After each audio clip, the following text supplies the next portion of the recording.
Okay, this is panel 11. Starts with Willie Brown, goes all the way to Nick Bonikani. Willie Brown, I picked that one. Willie Brown, not a lot of hobby love, but he was a great defensive back, and I think this is a really cool card. 72 tops high number, that All Pro Series I thought was artistically done, and it draws an eye when people see it.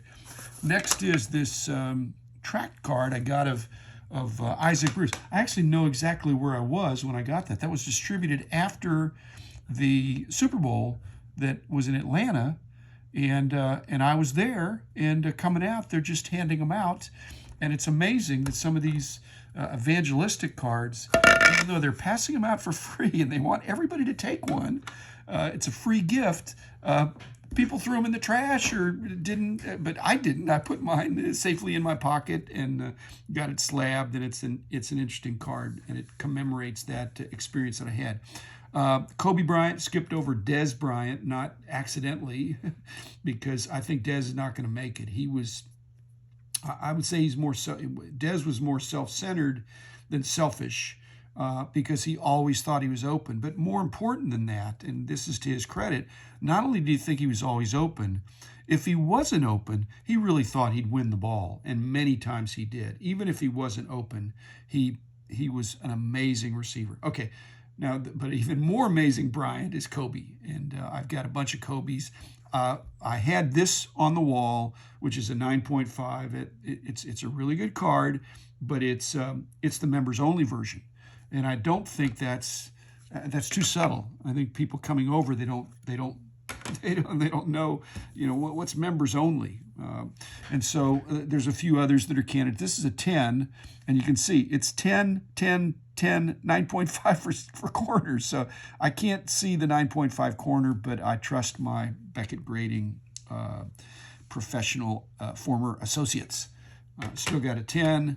Another really good Bryant card that might go up is the Star Date 2000. Again, a 9.5 with, again, 1.9. And then linchpins, which, again, these are really tough cards in any condition, but, I just had a few of these and had gotten them graded. The Championship Galaxy, again, a 9.5, which is good, but I'm not a big, whether it's a 9 or 9.5, I mean, it matters for the value. And then this is one of my favorites. I really like this, the titanium version. It doesn't show well. It won't go on the wall, I don't think, because it's see-through, and it's so I don't think it's going to make it. Paul Bear Bryant, legendary coach of Alabama. I think Nick Saban's breaking some of his rules, some of his records, but Bear Bryant was at Texas A&M for quite a while, where he really got going. I wish this card were autographed.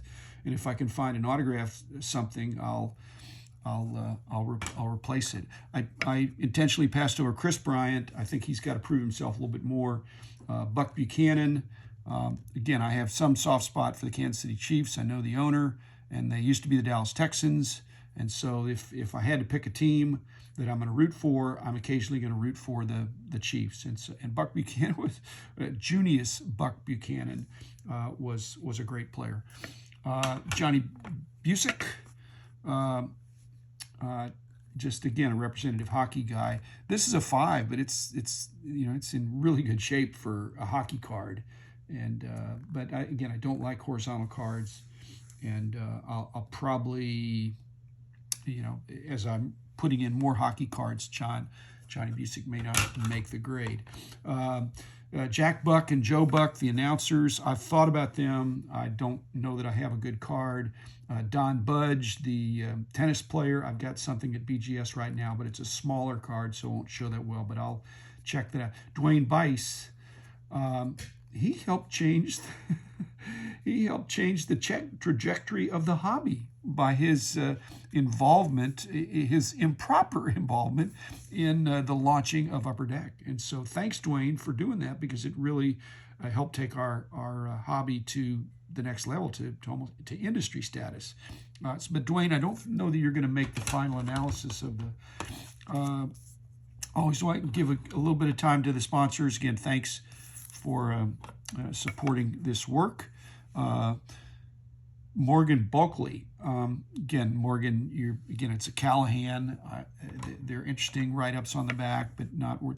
Jim Bunning, former senator, no hitters in both leagues. I think he could be there for a long time. This is, I think he could stay on the wall. I like, but you can look at this and you can see it's a 6, and I'm wondering because I don't have the subgrades on this. It's mainly an off-centering problem. So, but it's a good-looking card. And then finally, Nick Bonikani, who was very intense linebacker. His playing height and weight was 5'11", 220. So he hit hard. This is not his rookie card. Is 63 Fleer.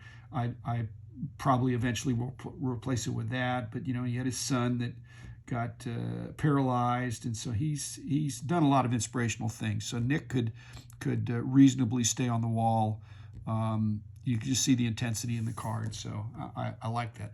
Anyway, thanks everybody. I'll be back again tomorrow with another panel.